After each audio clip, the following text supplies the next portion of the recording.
Help, help, please, help. Don't think I'm lying right now. I did lie before, but this time it's true. Please, someone help me, help me.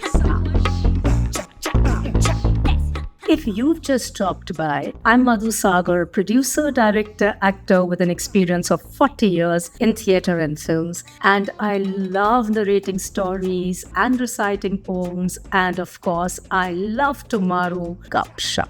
Far away in the mountains, there was a shepherd boy who looked after a flock of sheep. Day in and day out, he did the same thing, and it was getting very dull and boring for him. So one afternoon, he thought of a trick to play on the villagers. Help, help, help! Wolf, wolf! When the villagers heard the cries of the boy, they left all that they were doing and rushed to help him.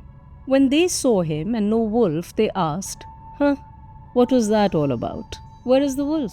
The shepherd boy laughed and told them that, I was only playing a trick on you. You see, I was getting very bored and I didn't know what to do, so I just thought, let me have some fun. A few days went by, and the boy got bored again and started shouting, Help, help, wolf, wolf, come quick. He will eat me up. Please, come, quick, save me. Again the villagers rushed, and when they saw the boy, he laughed and he just went crazy laughing. This made the villagers very angry, and they left shaking their heads at the naughty boy. Now one day a wolf actually did come, and one by one it started attacking the sheep. The frightened boy cried for help desperately. Help, help, please, help. Don't think I'm lying right now. I did lie before, but this time it's true. Please, someone help me. There is a wolf. Help, please. Oh my God. Look at what it's doing to the sheep. Come, help me. Someone help me. The villagers paid no heed to the boy's cries and turned away, thinking it to be yet another prank, and continued to do their work. But of course, later on it was found that actually a wolf had come and killed many sheep and run away with one. The moral of the story is no mystery. Someone who often lies cannot be believed, even if he's telling the truth. Have you ever lied? I'm sure we all have at some stage or the other. I had. When I would come back from school, I had to have 2 chapatis for lunch, come what may. Now there were some days I would hog in the school canteen with friends and come back very full, and on such days I would chuck my chapati on the rooftop where monkeys would come and have it. And when I was asked by my ma that have I had my chapatis, I used to say, yes, I have. And now the thing is that I didn't want to lie, but I had to lie for fear of being scolded or forced to eat under supervision. So why did I lie? Fear. Fear was one reason. Fear of being scolded and reprimanded. But then a wonderful thing happened to me, and it changed my perspective on lying forever. I must have been around 12 years old, and we were a handful of cousins playing and being very naughty, running around and screaming and shouting when oops! A bump into a table and a glass bottle was knocked off. It fell and broke into pieces. All of us ran helter-skelter, and the adults were furious not only because of the broken glass, but we could have cut and hurt ourselves. We were asked who was responsible for this, and each one of us denied. Well, the commotion died down, and I thought matters were laid to rest. Late evening, my grandfather, my dadu, spoke to me tenderly and in a soft and calm voice asked, "Did you break the glass?" "No." "Did you break the glass?" "No." "Are you sure?" "Yes." "Absolutely sure?" "Yes." "Then who broke it?" I don't know." How would I know?" "You do know." I don't." "You do." After all this to and fro, there was a long silence, so long I felt I was in a dark tunnel. And then Dadu said, "If you tell me who did it, I will give you a prize." What?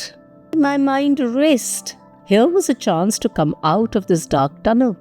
"Dadu, you won't scold me if I tell you?" "No, I promise I won't." "I broke it." "Are you relieved that you have admitted it?" "Yes, Dadu, yes." And then Dadu explained that people lie for various reasons. We either lie because we know what we are doing is wrong, or we lie because we feel afraid being exposed and vulnerable, or we lie to be one up on others, or out of greed to profit for one's own selfish motives. And gradually, over time, lying becomes a habit, and the intent to lie is bad karma. Dadu went on to explain to me, never lie. Fear no one.